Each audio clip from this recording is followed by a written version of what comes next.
Don't forget to subscribe and press the bell icon to never miss a video from testbook.com.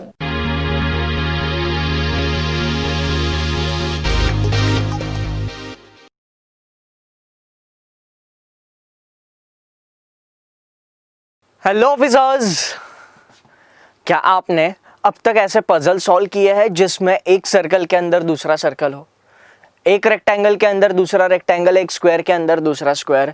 क्या अभी तक आपने ऐसे puzzle solve किए हैं? अगर नहीं तो आज के सेशन में हम ऐसी ही एक पजल डिस्कस करने वाले हैं जिसमें एक सर्कल के अंदर दूसरा सर्कल होगा और यहाँ पर हमें चीज़ें सॉर्ट आउट करनी होगी, है ना। अब प्रीलिम्स के लिए तो हमने एक सिंगल सर्कल वाली पजल्स तो ऑलरेडी सॉल्व कर ली है, ओके। अब मेंस के लिए क्या करना है, हमें मेंस के लिए एक सर्कल की जगह दो सर्कल दे दिए, एक के अंदर दूसरे को रख दिया ताकि थोड़ी सी कॉम्प्लेक्सिटी लेवल बढ़ जाए, दैट्स इट, और कुछ नहीं, ओके। तो अब जरा सब लोग यहाँ पे ध्यान से देखो कि अगर ऐसा पैटर्न हमें मिलता है तो इस पैटर्न को हम कैसे टैकल कर सकते हैं, इसको कैसे सॉर्ट आउट किया जा सकता है, ठीक है। अब बेसिकली इसमें क्या क्या वेरिएशन बन सकते हैं? बनने के लिए इसमें कुछ भी वेरिएशन बन सकता है।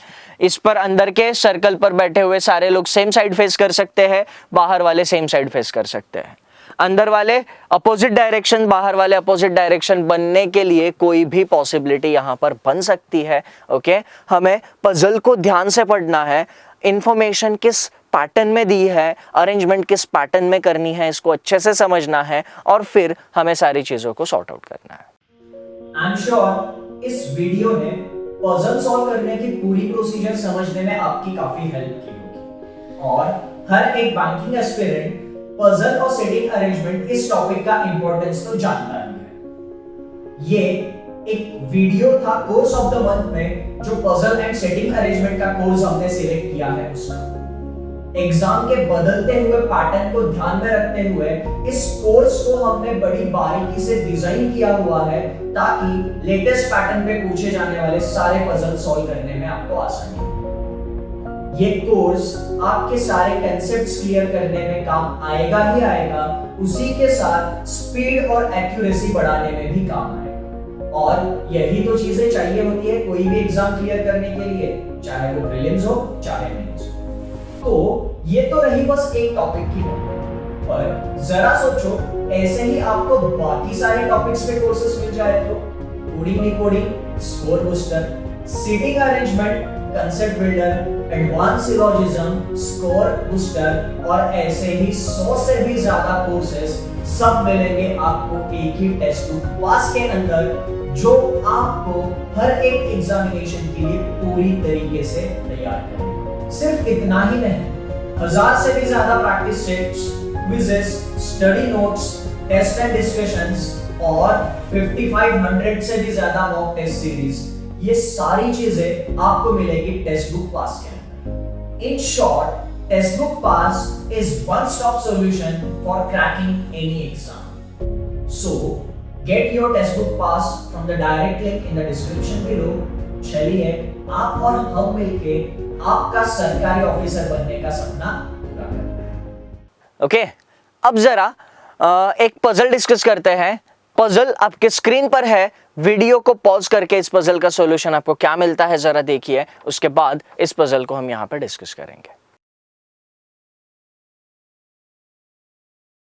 नेक्स्ट स्लाइड पर आते हैं, डिस्कस करेंगे हमें इस पजल में क्या दिया था। अब आप में से लगभग हर किसी ने इस पजल को सॉल्व कर लिया होगा, ओके, बट यहां पर ये पजल अगर हमारे सामने पहली ही बार आती एग्जामिनेशन में तो क्या हम इसको वही टाइम में टैकल कर सकते थे जिस टाइम में अभी आपने टैकल किया?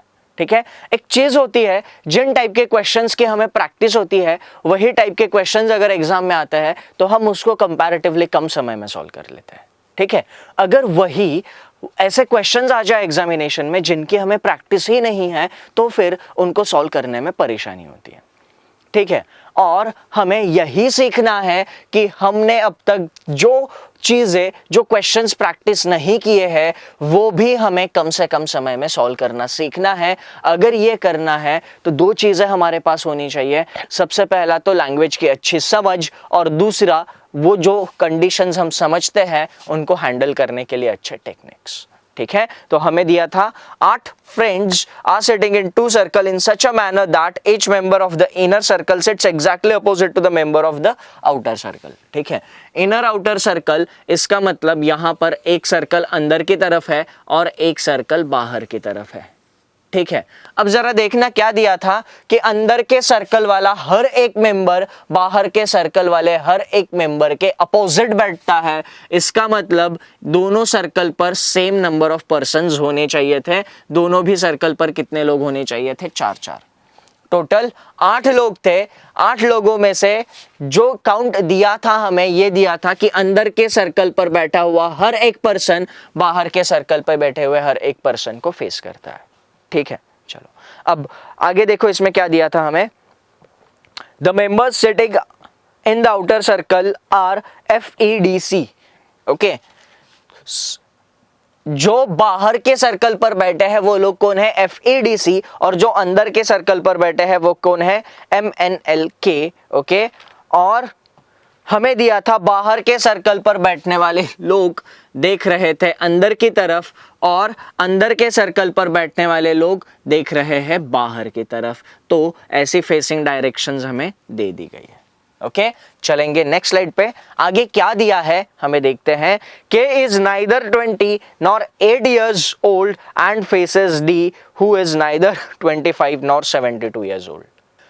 पॉइंट हमें दिया था के फेस कर रहा है डी को। के होना चाहिए था अंदर के सर्कल पर, डी होना चाहिए था बाहर के सर्कल पर। के की एज से रिलेटेड हमें कंडीशन दी है, के is neither 20 nor 8 years old। ठीक है, यहां पर थोड़ा सा ऑब्जर्व करना, जो इंट्रोडक्शन पैराग्राफ था उस इंट्रोडक्शन पैराग्राफ में हमें यह दिया था क्या कि हर लोगों के एजेस भी हमें सॉर्ट आउट करने हैं?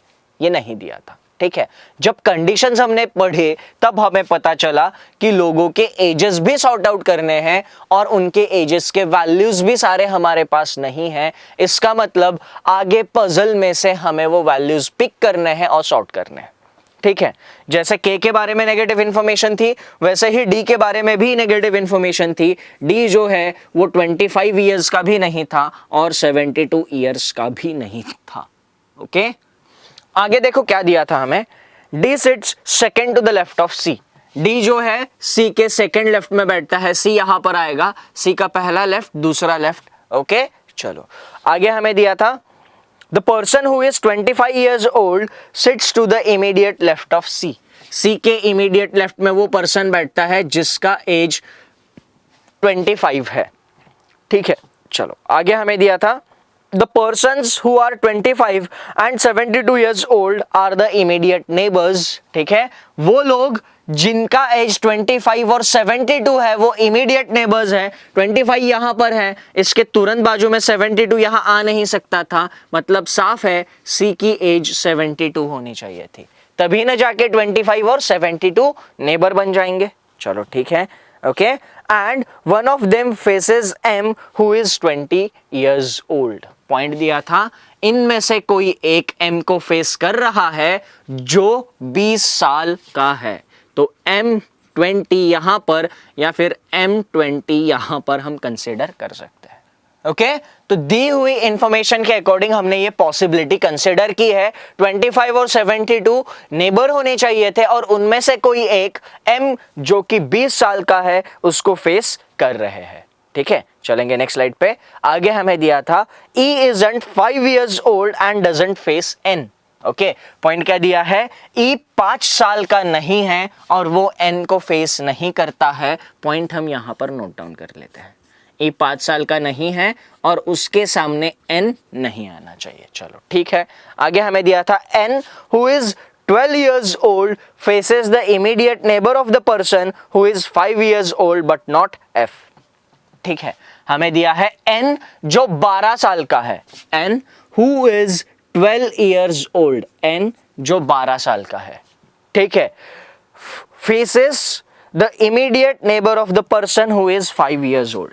ये उस पर्सन को फेस करता है जो नेबर है किसका, जिसकी एज 5 साल है, उसके पड़ोसी को N फेस करता है और N की एज 12 साल है। चलो ठीक है, आगे हमें दिया था बट नॉट F। ठीक है, बट नॉट F, इसका मतलब यहां पर F नहीं आना चाहिए था। n जिसकी एज 12 है, ये उस पर्सन को फेस करता है जो 5 साल वाले का पड़ोसी है और ये पर्सन f नहीं होना चाहिए। चलो ठीक है, आगे हमें दिया था the persons who are 50 and 12 years old sit in the same circle। ठीक है, 50 और 12 इयर्स ओल्ड जो है वो सेम सर्कल में बैठते हैं। जरा देखो यहां पर 12 इयर्स एज किसकी है, n की। n कौन सी सर्कल पर है, अंदर के सर्कल पर, तो अंदर के सर्कल पर 12 और 50 ये दोनों भी एजेस हमें कंसीडर करनी है। अब देखना यहां पर, ठीक है, आगे हमें दिया था The persons who are 50 and 12 years old sit in the same circle but they are not the immediate neighbors। ठीक है, पर वो immediate neighbor नहीं है। 12 और 50 neighbor नहीं होने चाहिए थे। पॉसिबिलिटी क्या क्या बन सकती थी, देखो। इन केस m और 20 हम यहां पर कंसिडर करते तो 12 और 50 यहां पर लेना पड़ता। ठीक है, इन केस M20 यहां पर कंसिडर करते 12 और 50 यहां पर लेना पड़ता। तो जैसा कि हम देख रहे हैं M20 की वजह से और चीजें सॉर्ट आउट नहीं हो रही है, तो शायद M और 20 को हम फिक्स कर ले तो बाकी की सारी चीजें जल्दी सॉर्ट आउट हो जाए। इसीलिए हम क्या करेंगे, हम 2 केसेस कंसिडर करेंगे जिनमें M की पॉसिबिलिटीज हम अलग अलग तरीके से कंसिडर करेंगे। ठीक है, चलो, तो यहां पर कौन था, यहां पर सबसे पहले बेस को मैं एज इट इज बना लेता हूं। ठीक है, जो हमारा पहला बेस था उसकी तरह इसको बना लेते हैं। यहां पर होना चाहिए था डी की एज क्या क्या नहीं हो सकती थी। ओके, इस सर्कल को थोड़ा सा रीड्रॉ कर देता हूं मैं। ओके, यहां पर होना चाहिए था डी की एज क्या नहीं हो सकती थी, 25 नहीं हो सकती थी, 72 नहीं हो सकती थी। ठीक है, उसके बाद एक केस में m और 20 यहां पर कंसीडर करते हैं। यहां पर k था, k की एज क्या नहीं हो सकती थी, 20 नहीं हो सकती थी, 8 नहीं हो सकती थी। ठीक है, यहां पर c था जिसकी एज 72 थी। ओके, और बाकी कोई चीजें, यहां पर एक 25 बचा था, यहां पर जो भी आएगा वो उसकी एज 25 होनी चाहिए थी। हमने बेसिस को सेम बना लिया। एक केस में M20 यहां पर कंसीडर किया है, अब दूसरी केस में M और 20 यहां पर कंसीडर करेंगे। ठीक है, 1250 सेम सर्कल पे पड़ोसी नहीं होने चाहिए थे। इसका मतलब इस केस में 12 या 50 यहां पर, या फिर 50 या 12 यहां पर ऐसे होने चाहिए थे। ठीक है, हमें पता नहीं 50 12 कहां होंगे। सेम इस केस में अगर हम देखते हैं तो इस केस में 12 और 50 यहां पर होने चाहिए थे, या फिर 12 या 50 यहां पर होने चाहिए। आई एम श्योर इस वीडियो ने पजल सॉल्व करने की पूरी प्रोसीजर समझने में आपकी काफी हेल्प की होगी, और हर एक बैंकिंग एस्पिरेंट पजल और सेटिंग अरेंजमेंट इस टॉपिक का इंपॉर्टेंस तो जानता ही है। ये एक वीडियो था कोर्स ऑफ द मंथ में, जो पजल एंड सेटिंग अरेंजमेंट का कोर्स हमने सिलेक्ट किया है उसका। एग्जाम के बदलते हुए पैटर्न को ध्यान में रखते हुए इस कोर्स को हमने बड़ी बारीकी से डिजाइन किया हुआ है, ताकि लेटेस्ट पैटर्न पे पूछे जाने वाले सारे पजल सॉल्व करने में आपको आसानी हो। ये कोर्स आपके सारे कंसेप्ट्स क्लियर करने में काम आएगा ही आएगा, उसी के साथ स्पीड और एक्यूरेसी बढ़ाने में भी काम आएगा। और यही तो चीजें चाहिए होती है कोई भी एग्जाम क्लियर करने के लिए, चाहे वो प्रीलिम्स हो चाहे मेंस हो।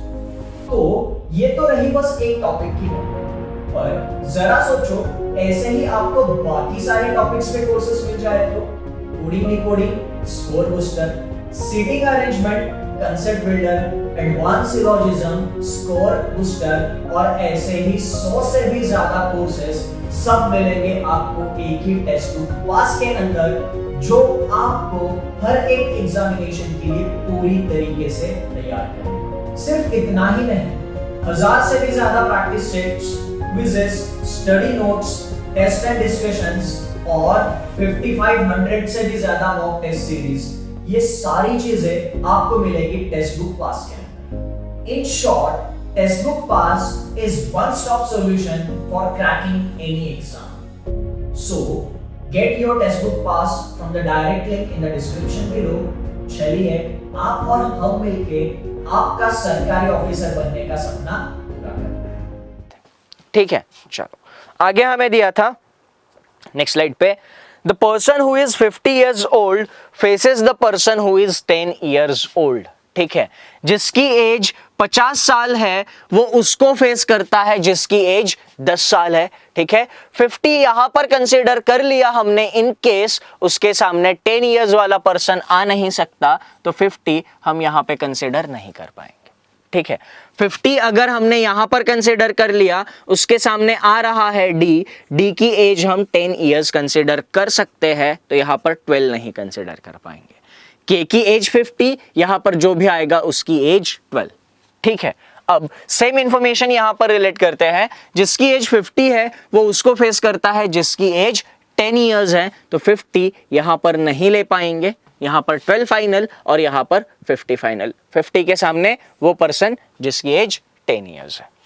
ठीक है, चलो आगे हमें दिया था the persons who are 8 years old and 10 years old are in separate circle. 8 और 10 सेपरेट सर्कल्स में होने चाहिए थे। अब जरा ध्यान दो, 10 आउटर सर्कल में है तो जिसकी एज 8 है वो इनर सर्कल में होना चाहिए था। इनर सर्कल में 8 यहां नहीं कंसीडर कर सकते, यहां नहीं, यहां नहीं। 8 को कंसीडर करने के लिए एक यही जगह बची और यहां पर 8 कंसीडर नहीं किया जा सकता, तो ये केस कैंसिल हो जाएगी। अब देखो यहां पर सेकेंड केस में यही पॉइंट रिलेट करेंगे, जिसकी एज 10 years और जिसकी एज 8 years सेपरेट सर्कल्स पे होने चाहिए थे। 10 years एज वाला पर्सन यहां पर है, 8 वाला अंदर होना चाहिए था। 8 वाला यहां नहीं आ सकता, यहां नहीं आ सकता, यहां नहीं आ सकता। 8 वाले के लिए एक ही जगह बची है, तो यहां पर आ जाएगा 8। ठीक है, अब अंदर के सर्कल पर 2 ही लोग बचे हैं।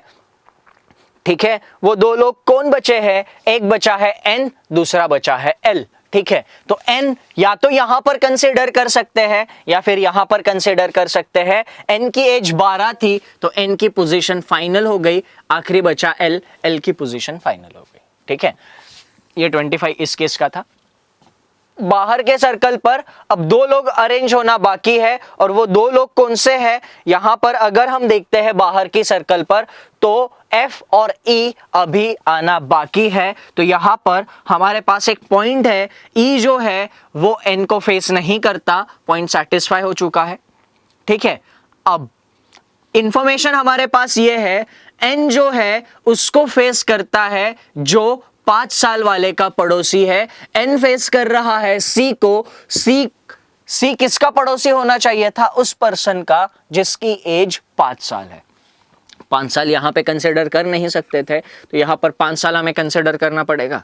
ठीक है, अब हमारे पास इंफॉर्मेशन ये थी कि E की एज 5 साल नहीं है, तो F यहां पर आ जाएगा और E यहां पर आ जाएगा। बेसिकली अगर देखा जाए तो आउटर सर्कल में C72, E25, D10, F5, inner circle में N12, M20, K50, L8, ये सारी कंडीशन सेटिस्फाई हो चुकी है और हमें इस पजल का सॉल्यूशन मिल चुका है।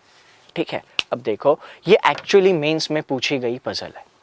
ठीक है, आई होप इस पजल का डिस्कशन आप सभी को क्लियर है। ओके, एक्चुअली मेंस में पूछी गई पजल है। इस पजल को सॉल्व करने में ज़्यादा टाइम नहीं लगा, बट जब पहली ही बार ये पजल हमें दे दी गई थी, जब पहली ही बार ये पजल हमें दे दी गई थी तो बहुत सारे एस्पिरेंट जिसमें कंफ्यूज हुए थे कि सर्कल के अंदर सर्कल ये क्या माजरा है।